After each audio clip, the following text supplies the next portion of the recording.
preparing to record their meeting. Recording is on. Hello, everyone, and welcome to Papers We Love at Seattle. Really glad to have you all here. A couple things before we start the meeting. We do our best to do this every month, and one of the things that we're always looking for is more people to start conversations. Close that door there. More people to be discussion leaders like David volunteered to do tonight. So if you have a paper, an academic paper that you're interested in, or you don't need to be an expert, but you're interested in it, you want to talk about with other people that are interested in learning a little something, then please reach out to us, reach out to myself, reach out to Max, who's also on the call here. We are also online on Slack. We have a Slack, I believe it's Papers We Love at paperswelove.herokuapp.com, and someone linked on the meetup. It is linked on the meetup. Yeah, definitely linked on the meetup there. So check out meetup.com as well as well as the Papers We Love website, I think. Oh yes, there's Papers We Love website. One important thing I want to mention is that we do have a code of conduct. Basically, it's don't be a jerk. If you are being a jerk, we reserve the right to kick you out. I don't know how to do that in Gisty, but let's make sure that doesn't happen. So don't be a jerk. If there are issues even that come up after the fact, please don't be afraid to reach out to Max or myself. Both of our email addresses are in the code of conduct that you can find on GitHub. Again, that is also linked in the meetup. And please consider leading a conversation yourself. Max, did I miss anything? No, that sounds about it. Are there any cool conferences coming up? Strange Loop just happened, but I didn't go to it. Neither did I. And does anyone else know of any cool conferences coming up? Yeah, me either. It's been a long time since I've gone to a cool conference. I look forward to the day that I'm going back to cool conferences. Emerald City Comic Con if you're in Seattle. Oh yeah, I'm going to be at Comic-Con too. Nice. We should meet up. But unrelated. Yeah, we should. Anyone else is coming? Yeah, right. All right, my friends. Without further ado, David. Yay! Hey. I'm David. I'm going to try to figure out how to share my screen. Oops.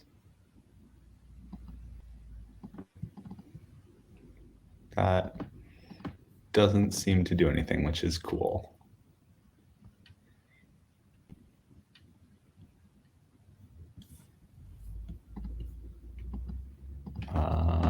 Does anyone know how to make the share your screen button work in Jitsi? I feel like we do this every month, but I don't remember. There's a button, but nothing happens when I click it.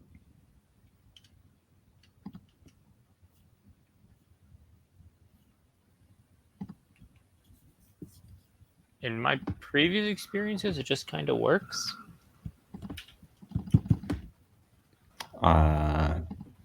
I would share my screen to try to show you what I'm doing. There should be an option at the bottom of the screen. Yep. Yeah, it says start sharing your screen. It's right next to stop camera and mute and unmute. That is the one I'm clicking. Uh-oh.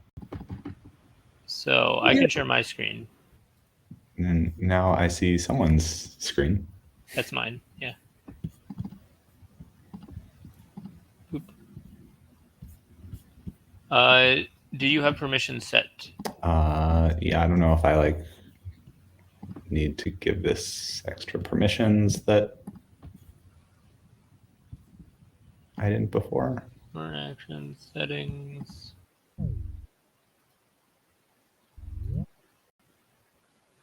Oops. Here we go.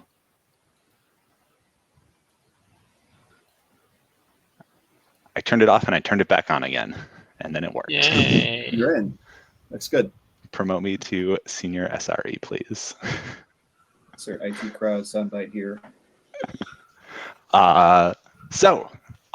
Cool. Running BGP in data centers at scale is what we're going to talk about. I know a little bit about data centers. I know a fair bit about scale. I know not that much about BGP. So we're really going to use this as an example of how you don't actually have to be an expert in order to lead a discussion about a paper. We are going to talk a little bit about what BGP is, or what I think BGP is, and I would love opinions from other people who know more than I do on that fact. The main thrust of this paper is not sort of what BGP is. It's more why would someone choose to use BGP inside of a data center, which I think is less weird now than when Facebook started talking about the fact that they were doing it, but is still kind of an interesting setup. This paper is from earlier this year. It's from a whole bunch of folks at Facebook whose names I tried to list out and it got too long, and so I didn't do that. They have been talking about this in various forms for a while, but this was kind of the first time they wrapped it up into an official academic paper, and I think does a good overview of their setup.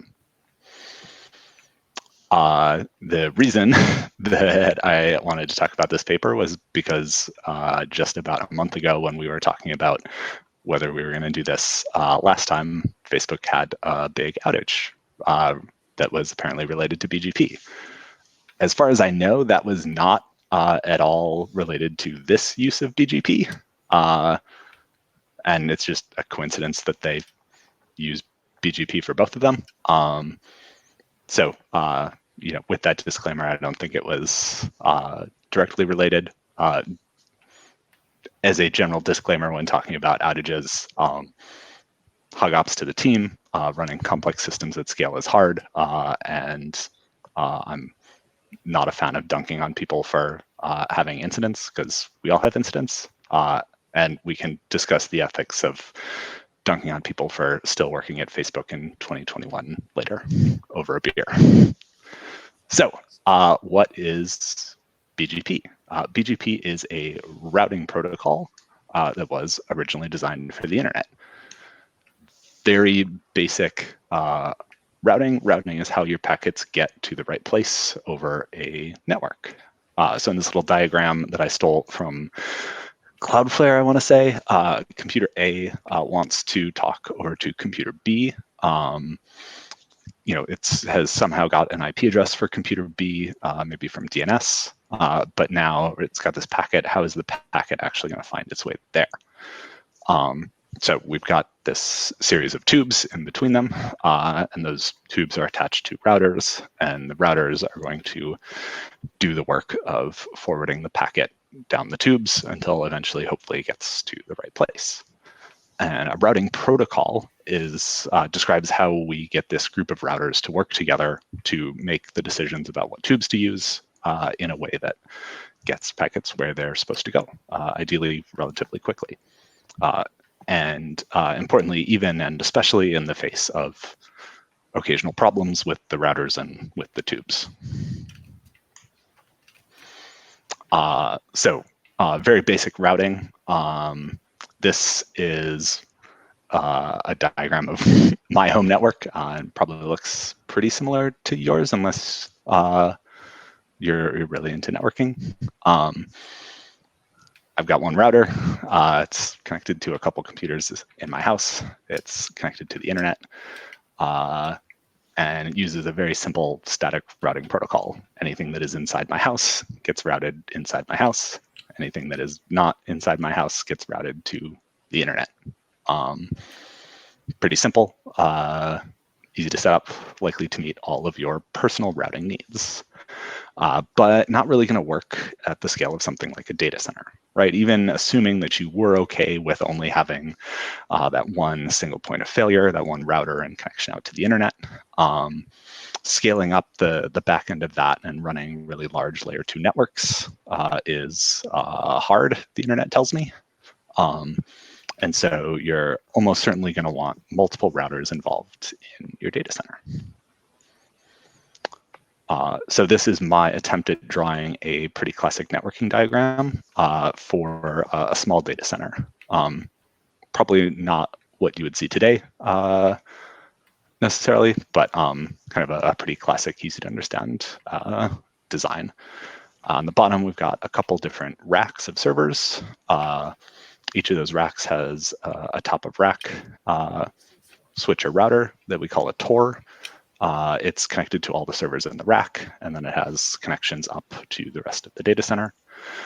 Those connections go up to, in this diagram, a pair of aggregation or AG routers that are connected to all the racks. They handle traffic between any two different racks in the data center. And those have big fat connections up to a redundant pair of core routers that handle traffic that's going out to the internet. So this is certainly a bit more interesting than my personal home routing setup. And now we've got a couple different routers, and they have to make some more interesting choices about how they're going to forward packets to get to the right place. Right, you can certainly imagine building, for each router a static configuration that says, oh, for this set of IP addresses, 10.0.2. Everything, I'm going to put that on rack 2, and send any packets for those addresses down your link to rack 2's top of rack. That would work in the short term, but right, what are you going to do if there's a link failure? So if that link goes out, we can't directly use that path anymore. And so ideally, we want to be using a routing protocol that can notice that that link has failed and can route around it. Right, we've got another path that we could use for that traffic, even just locally looking at AG2 there. It could forward across to AG1 and then use the redundant connection from AG1 down to rack 2. Or, even better in the longer term, we could have the other routers, send them an update to say, if you've got traffic for rack 2, don't send it to AG2 right now because its link is down. Just send that directly to AG1, and it'll take the faster path. So that's kind of the goal of having a routing protocol, is to be able to handle things like that. So sort of classically, what happens inside of a single network like a data center is you would use what's called an interior gateway protocol. This is a protocol that the routers that you own, and they all you configure them all to speak the same language, and they're going to use this protocol to figure out how to route traffic inside of your network. The one I've heard the most about is OSPF, or Open Shortest Path First. But there are a couple other ones out there. The really very oversimplified, incomplete version of OSPF is that every router in the network learns the entire state of the network, learns about all of the other routers and all of the links between them, builds up this link state database, and then each router has a full copy of that, and then runs Dijkstra's algorithm to find the shortest path from it to any other spot on the network, and then uses that to forward packets optimally within that local network. When a link goes down, that gets broadcast out to all of the routers. They all update their link state database. They all rerun Dijkstra's algorithm, and they adjust their forwarding to compensate for that link failure. So you can probably guess this works nicely on networks with a relatively small number of routers and a relatively small number of links. And it would definitely work a lot less well if we tried to do this at the scale of something like the whole internet. It just is not realistic to have every router connected to the internet understand the entire state of the internet and process an update every time any link anywhere in the world goes down. So instead, the internet uses a routing protocol called BGP. BGP is an exterior gateway protocol as opposed to an interior gateway protocol. So the BGP divides the internet up into a set of different autonomous systems, or ASs. In this diagram that I stole from I forget who, those are the clouds.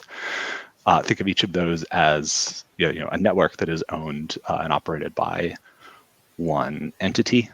So here, maybe AS100 is your company, your corporate network. AS200 is a big backbone internet carrier like Lumen, and AS300 is someone like Google, who you might want to talk to. So each of those ASs has a whole bunch of individual routers inside of it that we ideally don't want to know anything about. So each of these ASs is responsible for routing traffic within itself using whatever method it wants. From the kind of black box outside perspective, we don't need or want to know anything about the interior structure of these. And BGP is only concerned about talking across those bigger, fatter links between two different ASs, where you've got a router from one and a router from the other, and they've got some connection to each other. As we were discussing earlier, this might happen at a place like the Seattle Internet Exchange. So the routers that are talking across that border are going to use BGP to exchange some information about not the full structure of their networks, but the IP addresses that they own and the IP addresses that they're willing to transfer traffic to transitively.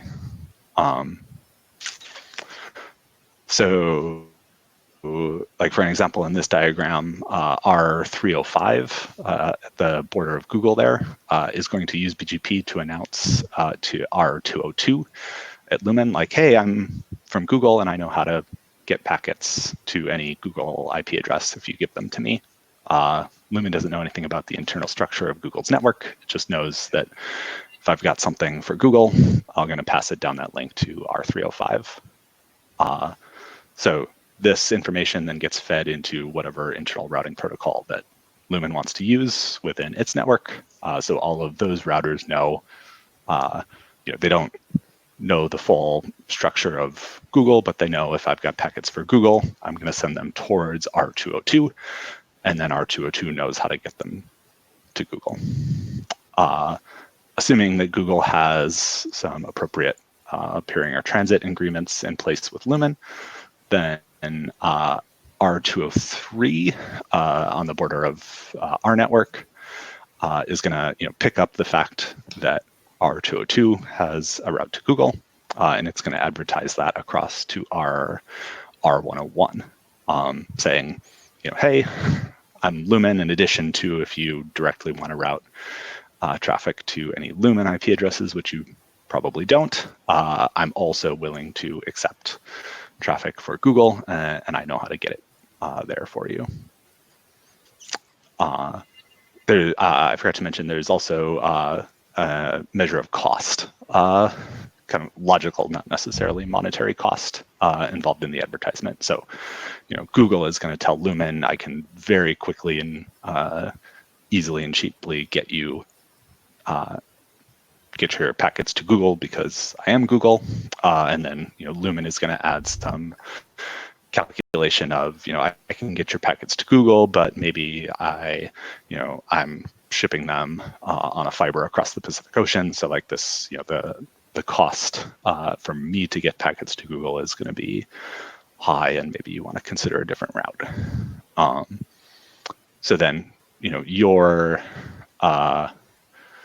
R101 gets that advertisement via BGP, and then again, propagates that into your network using whatever your internal routing protocol is to say, hey, if you've got packets you want to get to Google, send them to me. I know how to get them there. Without, your network doesn't need to have any understanding of Lumen's network or even the fact that Lumen is directly connected to Google. All you need to know is if I send packets down that link, the internet claims that it can get them to Google. Whew. Questions, comments, corrections? How we doing?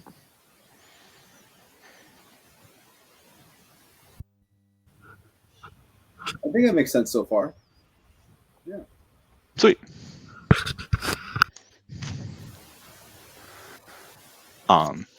So, kind of in contrast to the OSPF algorithm that we talked about, this scales really nicely, right? Because your routers don't need to know anything about the internal structure of other ASs or how they're connected to each other to be able to route traffic on the internet.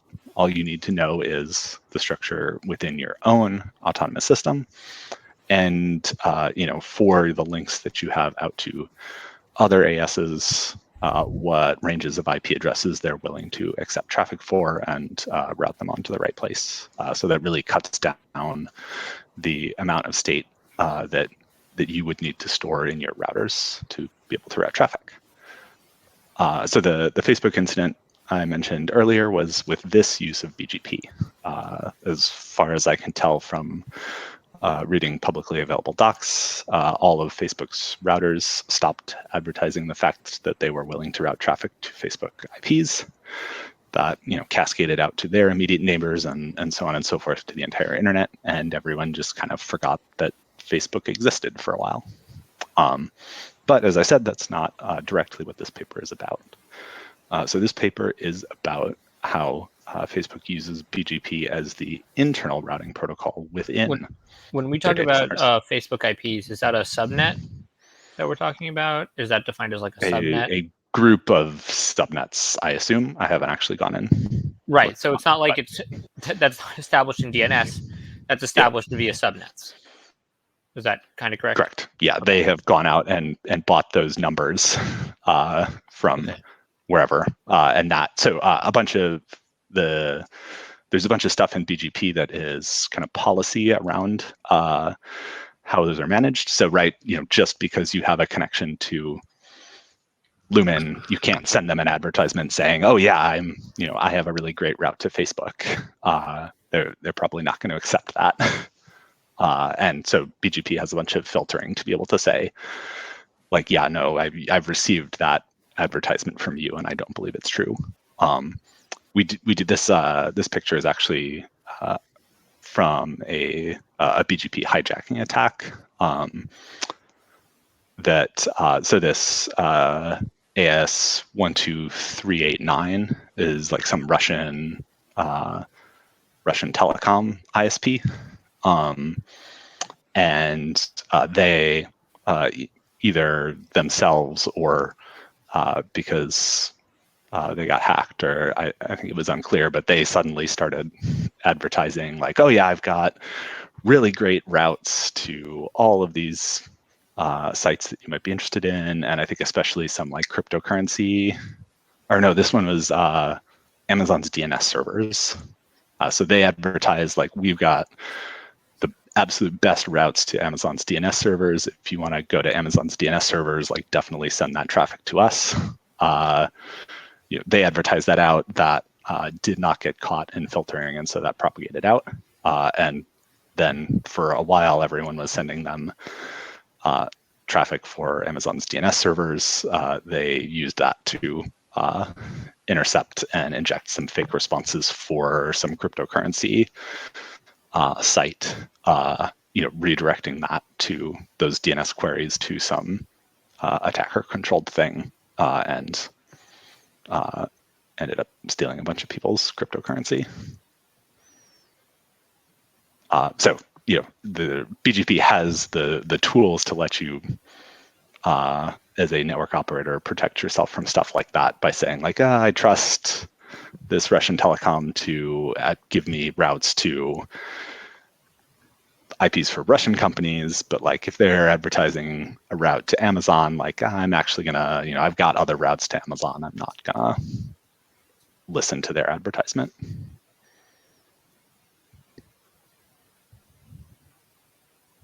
I forgot what the original question or comment was. I went on a little bit of a rant there. We define what counts as Amazon as a subnet, basically. Yes. Yeah. So like if you go to buried somewhere on AWS's website, they will give you a big CSV with all of their subnets. I saw someone like did the calculation of the going price these days for an IPv4 address is what it's like in the tens of dollars, and someone like did like what is the investment, and like if you wanted to speculate in IPv4 addresses, the price is going up, and I guess in particular Amazon is buying a lot of them.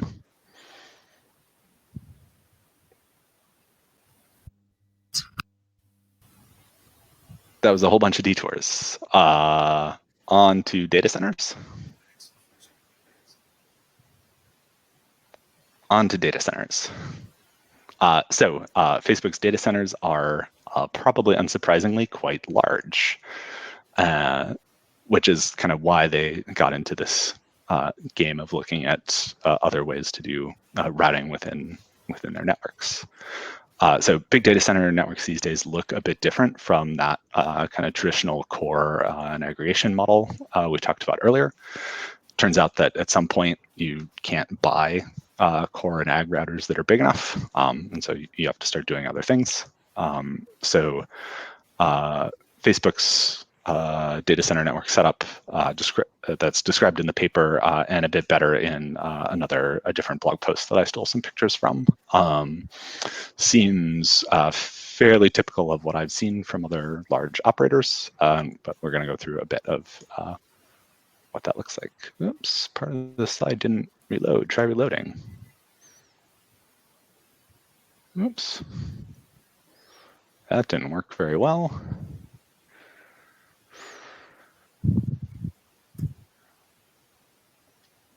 I'm just going to show you this. Okay.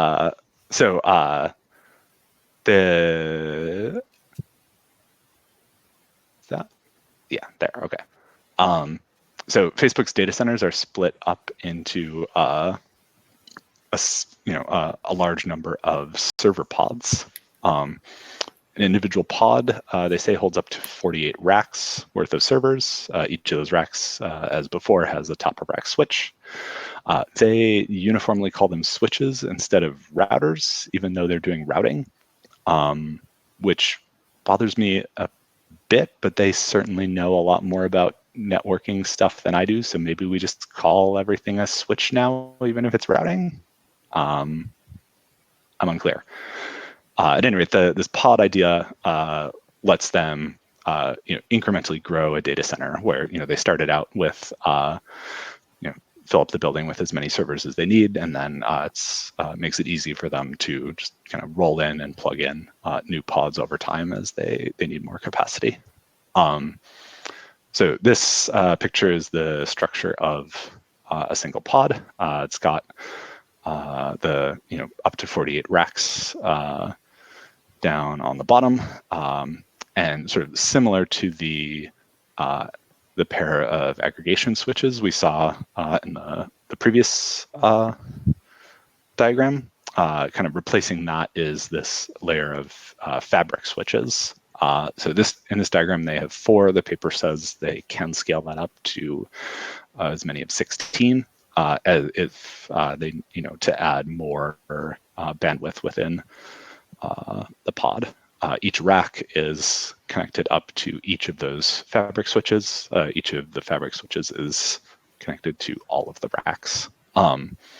The upshot of this is there is a stupid amount of redundancy and bandwidth in a design like this, to the point that you can get, right, it's not oversubscribed, such that any server has, they say, a 10 gig connection to the top of rack, and all of the servers on the rack can be maxing those connections out, and it has, with those 4 links up to the fabric switches, it has enough bandwidth for all of that traffic to be carried without having to drop packets. What else was I going to say about this one? Yeah, that's it. So zooming out from that, I really like this 3D diagram. The one in the paper left me scratching my head a little bit more. But so, data center is composed of some number of server pods that all have that, identical structure that we saw before. And then those pods are connected by this set of spine planes. One spine plane for each fab switch in a pod. So, the first fab switch in the pod is connected to all of the switches in spine plane 1. The second fab is connected to all of the spines in plane 2, and so on and so forth. And so I really like that kind of the twisting motion in the 3D picture to show that. The end result of this is that every pod has exactly 1 link to every spine switch. All Fab 1 has all of the ones in plane 1. Fab 2 has all of the ones in plane 2, etc. Each spine plane goes up to 48 switches. So again, this gives you just a really stupid amount of redundancy and bandwidth between any 2 server pods in the data center. And then this is also kind of in contrast to the core routers from the earlier diagram having directly the links out to the outside world. Here they've got a set of edge pods, they call them, that, from the perspective of the spine, they look like server pods in that, they have a number of fab switches that, connect in the same way as the fab switches from a server pod would. But instead of having any servers, those switches just have all of their extra bandwidth is out towards the rest of the internet. So, that lets them kind of similarly, they can roll in new edge pods incrementally to grow the outside bandwidth that they have over time.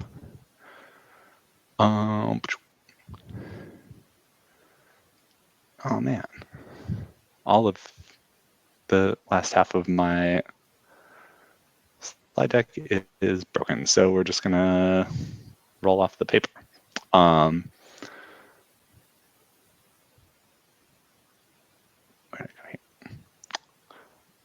So how do they actually set up BGP within this crazy network that they've got going on? So part 1 is within a pod.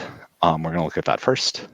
So within a pod, each of the top of rack switches is its own autonomous system,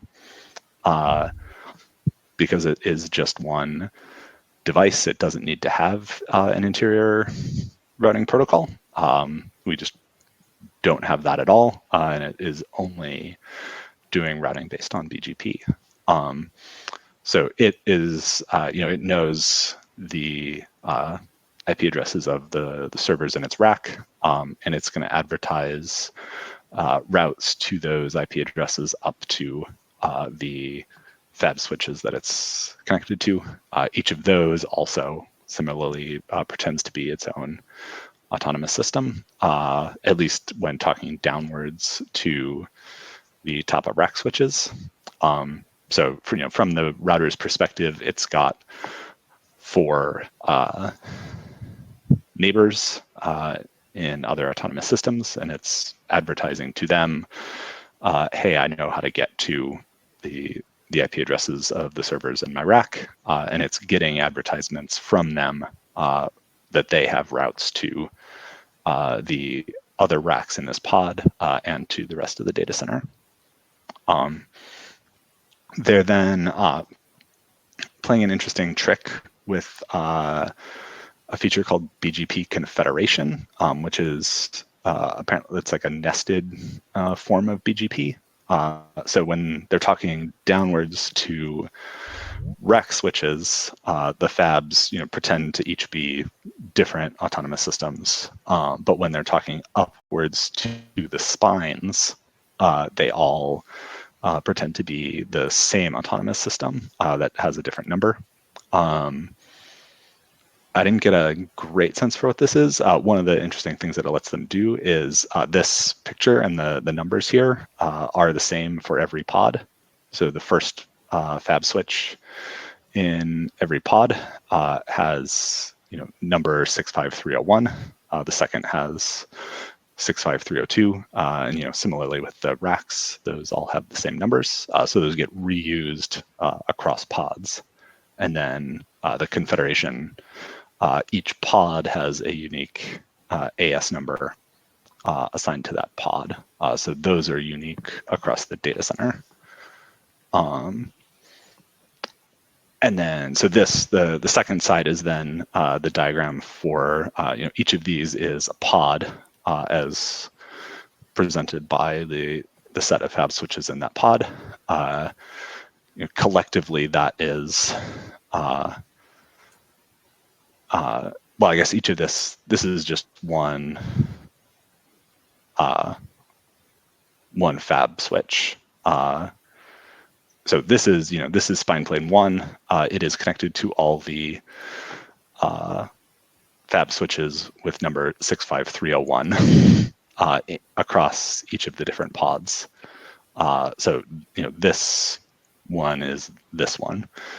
I'm using my mouse. I don't know if you can actually see my mouse. I apologize if that didn't make any sense. And then we can see the mouse.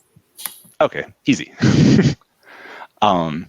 So this pod is connected up and advertising to all of those spine switches. Hey, I've got a route to all of the servers in this pod, and then it's getting advertisements back down to say that the spine switch has routes to all of the other pods and to the edge pods, and then transitively out to the internet.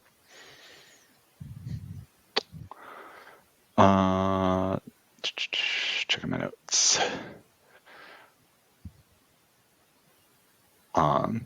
So all of the spine switches within a given spine plane pretend to be the same AS, which might make you think that they would need to do some form of interior routing, but notice that they are not actually connected to each other at all.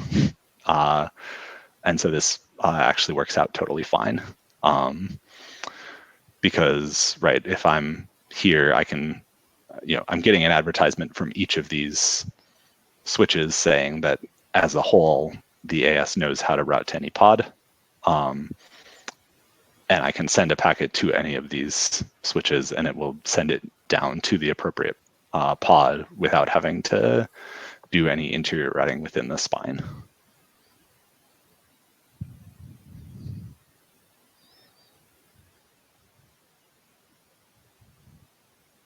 Okay, now I have slides again. That is the basic idea at a high level. Any questions about that before I start pointing out other interesting things that I thought from reading the paper? We can flip back to the picture if that helps.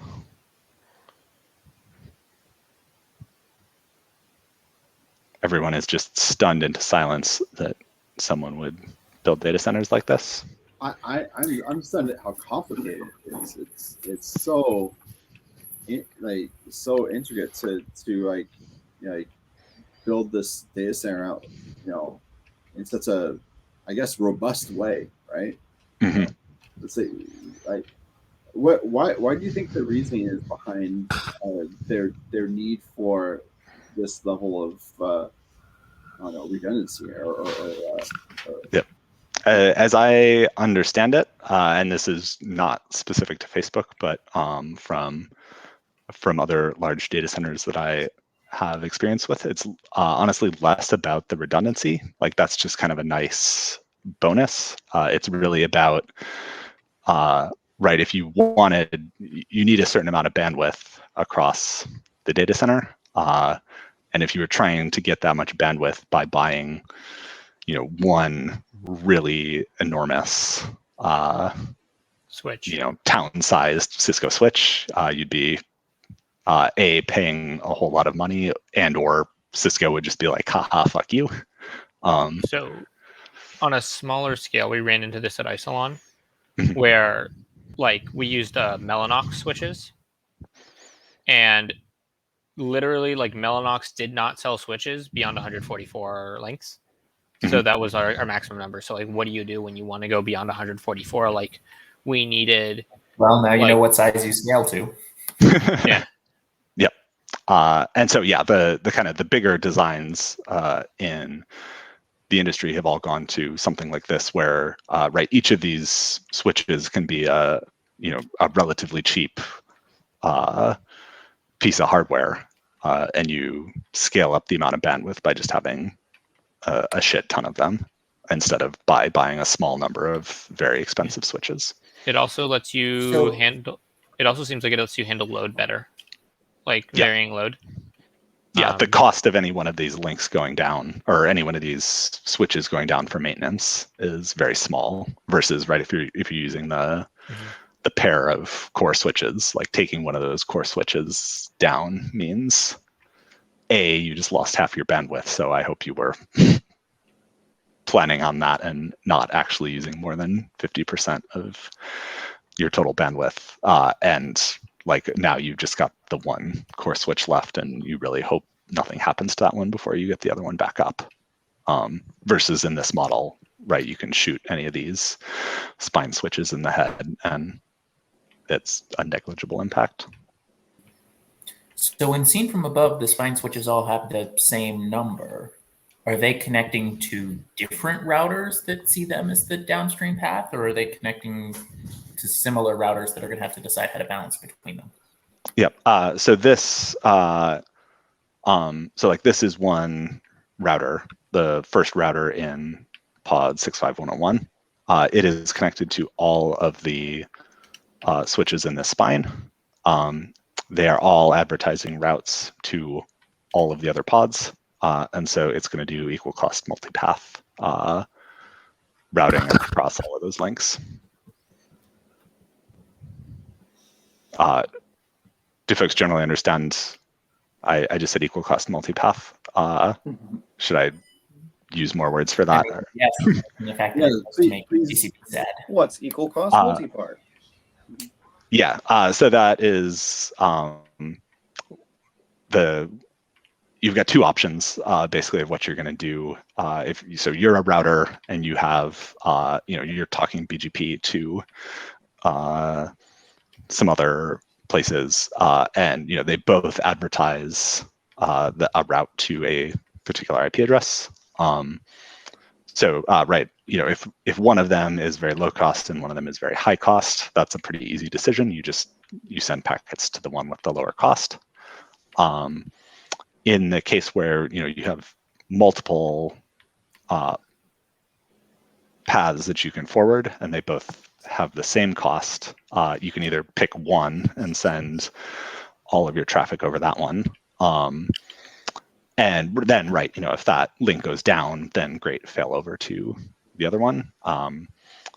Or, and kind of the better approach in a network like this is you can say, great, I've got 2 different paths to get to this particular IP range. So I'm just going to split my traffic evenly across all of the paths that have the same cost, which lets you use kind of the full bandwidth of all of these switches, right? So if we have a bunch of, I guess in this case, let's say we have a bunch of different connections coming from this rack to this rack, right? A quarter of them are going to go up to this fab switch and down. A quarter of them are going to go up to this fab switch and down. A quarter of them are going to go here, and a quarter of them are going to go here.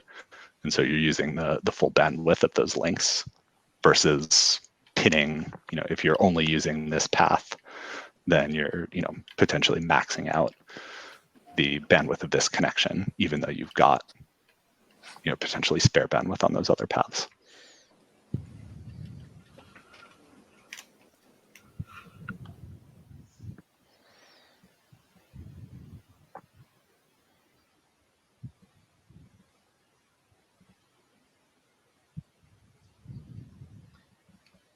I mean, it really sounds like they just kind of took the definition of the internet, threw it on top of their data center, said the internet is fast enough, and then put that all in a single outward facing. So it's just like a going crazy with VLAN.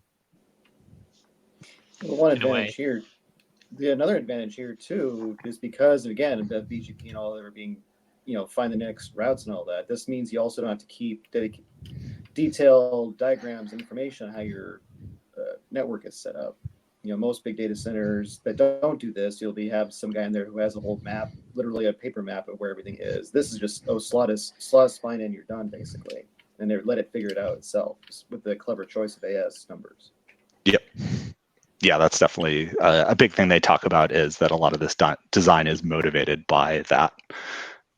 We're going to grow over time. We're going to roll new pods in, right? Like hardware refreshes are a big use case here of, right, you're going to have this data center for, you signed a 10-year lease, but the computers you bought in year 1 are going to look pretty bad in year 2 or 3. And so kind of the modular design of like, okay, great, the first pod is getting towards the end of its life. I'll disconnect that, roll those servers out, roll a new pod with new hardware in, plug it into the spines, and it's good to go. Versus kind of having to do it more piecemeal. And then being able to incrementally grow over time of we're our workloads are now using more bandwidth between different pods, so great, just slot in another spine plane.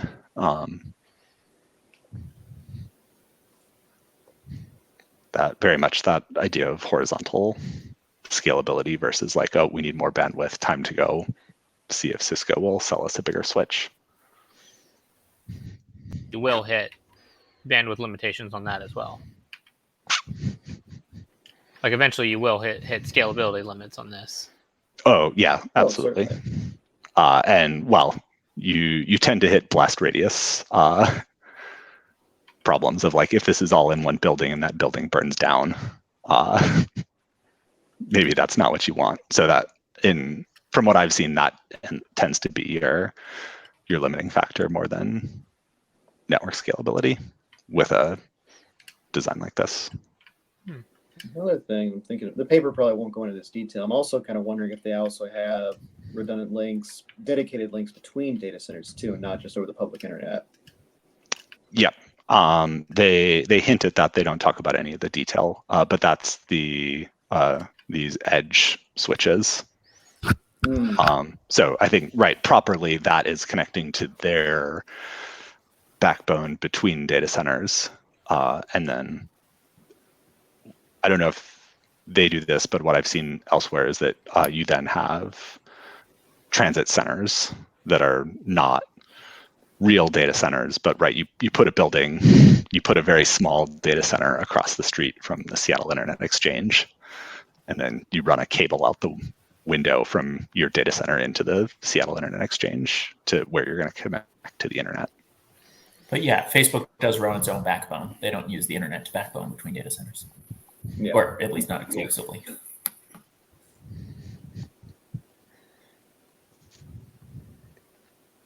Yeah, because in that case, they then don't have to worry about trying to set all that kind of stuff. You can just let the BGP and all that do it for you, and you have the links there, and not rely on the public internet for that. Yep. I didn't realize that Facebook ran its own backbone. That's something else. It's more common. Usually, I think before Facebook now, there's always been high-speed data links between things. Usually it was at the government military level. I mean, it's been now filtering down, but even with, usually you have to be super big to get one of those. And now as they're showing, you can basically be kind of any size. But yes, if you were serious about it, you'd run your own back. It just means you got to pay the guys for the backhoe and the cable. Yeah. EMC's internal network was literally like wired across the country. Oh, wow. Yeah. And that's, you're often like leasing. It's not that you have paid the folks with the backhoes to go out and dig trenches. You're you're leasing fiber from whoever, but it is your fiber. Mm-hmm. That's cool. It is surprisingly cheaper to rent fiber than to pay people to. Well, that's you can thank the guys in the '90s for that. So thank the guys what? Oh, remember there was the huge internet expansion initiative in the '90s, the whole dark fiber kind of thing. The information superhighway. Right. The expansion of that, and they grew so big so fast, and a lot of it sat dark for a while. And now it's cheaper to lease at this point. Most of the big ISPs won't tell you that because like, oh no, internet capacity high, so we got to charge you extra money. But there's still plenty of dark fiber you can light up. Mm-hmm. Which then right, you've got the fun of managing your own peering. But yeah, I think a surprising number of you don't have to be that large before it makes sense, at least between your data centers to. Mm-hmm.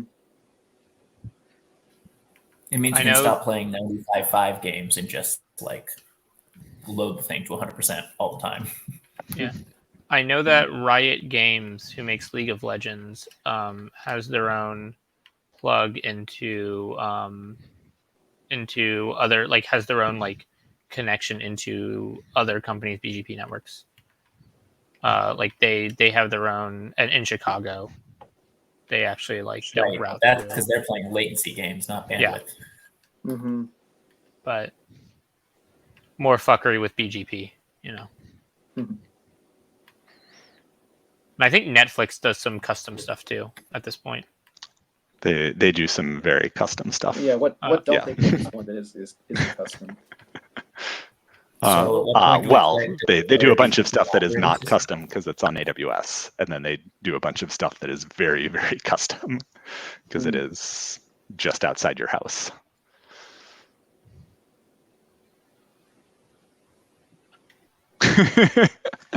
I'm so extremely not down for that.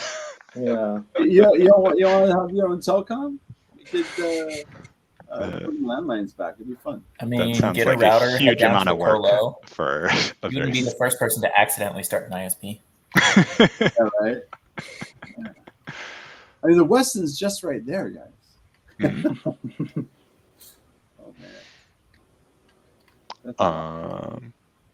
Cool. I'm going to jump through a couple other things. These are just kind of random notes of things that I found interesting in the paper. So the first is this idea of route summarization. Rights would would end up being pretty gnarly if each of those rack switches were separately advertising, for each IP address on each of the servers on that rack, hey, I've got a route to this specific server. And if that was, all of those announcements for all of the servers in the pod were getting sent up to the spine, that would end up being, a lot of routes. And this does end up in kind of very low latency memory in the router hardware that is going to do the packet forwarding that you don't want to blow out too much. So you really want to be able to do this route summarization, which is a fairly simple concept. It's just, you pick IP addresses for, all of the servers on the rack that are next to each other, such that instead of having to individually advertise each of those IP addresses, the rack switch can just advertise, hey, I've got, 10.1.2.star. That's me, send it my way. And then, right, similarly, then at the pod level, you want those pod switches advertising up to the spine, just like, hey, I've got 10.1.star. Just that one route versus individual routes for every rack or for every server. And so, one of the features of BGP is that it can do that collapsing of, if you have advertisements for all of the space in 10.1, then you can group those together and just make the one advertisement up for that whole range. It helps with router optimization too, because with BGP, one of the biggest problems you have is RAM exhaustion, because it's the fastest to just keep giant hash tables of routes in memory. So of course, if you can reduce that any way you can, it makes it a lot easier. Yeah, exactly. You want those spine switches to not have a whole bunch of memory dedicated to that. You want that to be a very a small set of just like this pod or this pod. But that does imply things about how they're doing service discovery, that they can rearrange the IP addresses however is convenient to them without people losing services. Yep, we're going to get there. Boxes aren't known by some fixed IP address. They aren't known by the IP address of the individual servers where they're running. We'll get to virtual IPs in a sec. So am I gonna? Yeah, I'm gonna lose that picture too. Darn. So another interesting thing that they talk a bit about is this idea of backup paths, and this is one of the challenges with BGP is that it can be, if you're changing those advertisements, and that has to, that's going to cascade out, and that can end up being, when you do have a lot of routers, that can end up being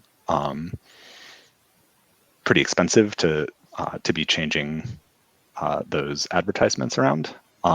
This ends up, this is generally less of a concern on the internet because those ASs are real ASs, and you probably have redundant links between any two ASs, such that one of those links can go down, and in aggregate, the ASs aren't going to change. I'm not going to stop saying that I have a route to Google just because one fiber got cut, because of the way they're using it. In the data center where each AS is basically just one router, that becomes more of a concern for them. And so, where did it go? Here. So one of the things they do to prevent that kind of, a single link going down from cascading out into something that the whole data center has to know about, they have this concept of backup paths. So this, starting here with the BGP flow, like rack switch 1 is going to advertise up to fab switch 1 that it has a path to route to any of its servers. That totally makes sense. Likewise, this, fab switch 2 is going to advertise down to rack switch 2. Hey, if you want to get traffic to rack switch 1, send it to me, I can get it there. But then the kind of interesting thing they're doing is that rack switch 2 is also advertising back up to fab switch 1 in at least some cases, and they talk about the configuration that they use to control how far these routes propagate. But it is telling fab switch 1, hey, I've got a higher cost path to get to rack switch 1, if you need. Right, so normally Fab Switch 1 has a direct connection to Rack Switch 1, and so that's a very, that's a low-cost path, and so whenever Fab Switch 1 gets a packet, it's going to send it just directly to Rack Switch 1. But if that link goes out, instead of immediately changing its advertisement to all of the other rack switches and to all of the spine switches, it is still going to be advertising that it has a route to Rack Switch 1, and that traffic is going to go kind of the roundabout path down to Rack Switch 2, back up to the Fab, and then down to Rack Switch 1.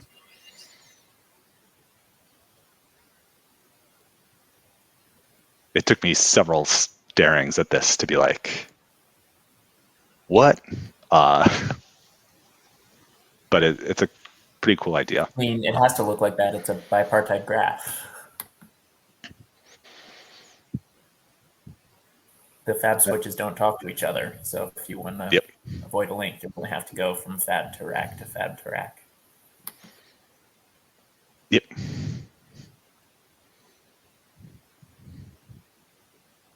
And yeah, it's an interesting one in that from a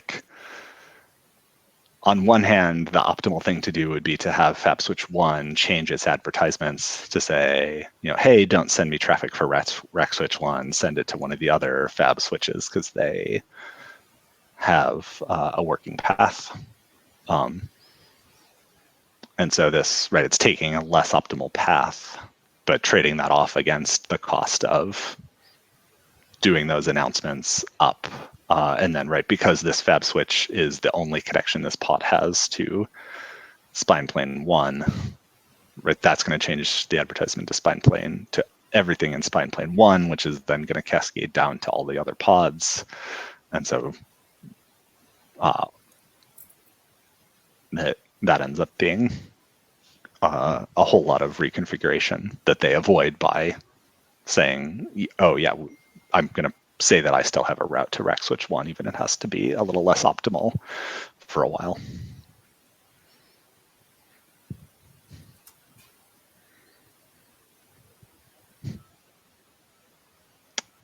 One of the things they do with policy and sort of one of the key things about BGP is you'll notice, there are loops in this. There are a whole lot of loops in this design, such that it would be this advertises here, which advertises here, which advertises here, which advertises here, and you could pretty easily turn that into a big storm of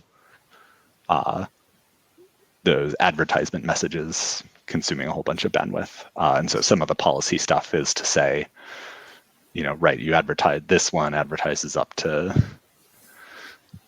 2 to say, oh, I've got a route to Rack 1. And, at some point you want the policy to say cool, I got that message and I'm going to ignore it because I already have plenty of routes to Rack 1.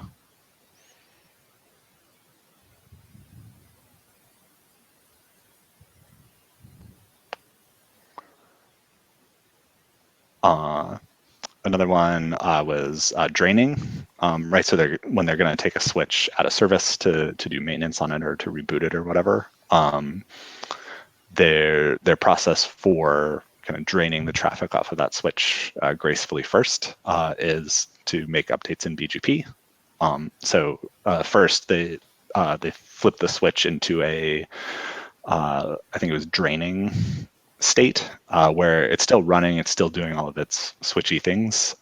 It's just advertising, changes the cost that it is advertising on all of its links. So, it is saying to its peers, I'm still here if you need me, but you should probably, if you can, route your traffic via a different path, which then, assuming the rest of the network is healthy, all of that traffic drains off of that switch to other paths through the network, and then they can fully pull that switch out of service. But it gives them that safety of if we are there's a spike in traffic, and we are actually maxing out all of the connections into that fabric right now. We haven't yet pulled it out of service. It's just said, don't use this link unless you need it. And so they can watch to see, like, if all the traffic drains off, great. If not, then like something is going on. Let's investigate before we actually pull the switch out. And then they do kind of the similar thing on the way in. They first start, the switch comes up and it first starts advertising out routes with an artificially inflated cost. And so they can make sure, like, hey, does everything in BGP look good? Are all the advertisements getting to where they're supposed to be before it actually starts taking any real traffic through it? And then virtual IPs, which is apparently one of the ways that they do service discovery. And so this was a really interesting approach, I thought.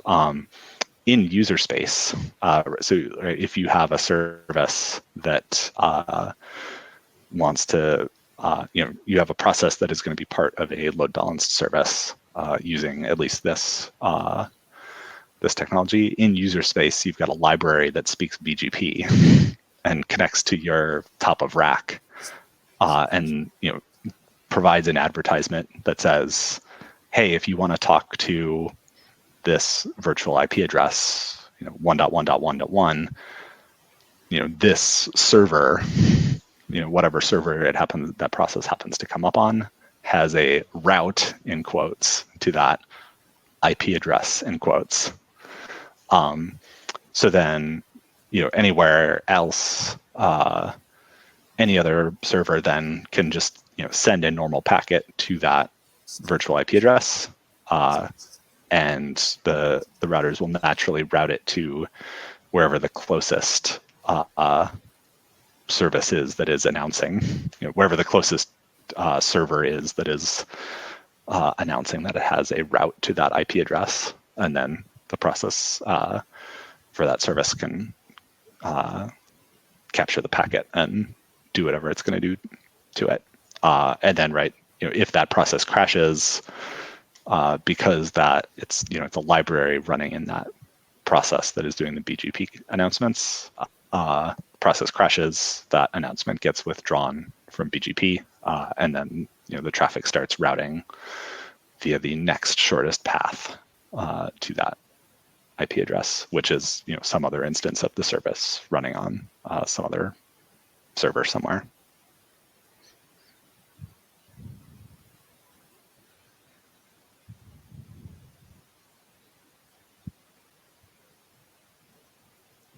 Did that bit make sense?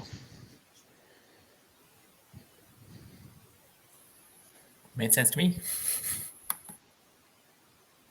Yeah, I think that was well explained. Yeah. I make up IP addresses, and 1.1.1.1 is not actually an IP address you get to use. Cool. That is what I got. The paper has a whole bunch of other stuff that I didn't get into at all, about sort of their operational experiences doing this. All kind of boils down to we liked it enough to keep doing it and write a paper about it. Yeah. I thought at this least was write a paper about it. We don't know if a they fun kept paper. doing it. To claim that they kept doing it, at least. They've been talking about this in various forms since I think 2014, something like that was the first reference that I saw from them. There's also some folks at Microsoft who I know have talked and published a bit about using BGP in data centers. I've got no insight into whether that's how some or any of their stuff works, but It does make me wonder if you could bake a bunch of these practices into a kind of new OSPF that would work well for these data center shapes. Probably. So I did a little bit of reading about OSPF, and it does have a kind of similar nesting structure where you can say, like, I think they call them areas, but like this area runs normal OSPF, and then we've got, you know, a meta OSPF that treats that area like it's one router, and builds, you know, the routing table of routing tables to route between areas. There's one blog post that I found from someone who's ex-Amazon saying something to the effect of, like, I don't know why everyone hates OSPF. OSPF is great. It's not that hard to scale.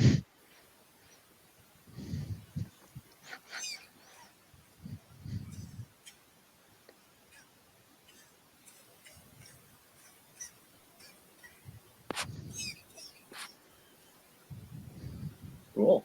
Well, cool. Awesome, man. Well, Yep. Much appreciated.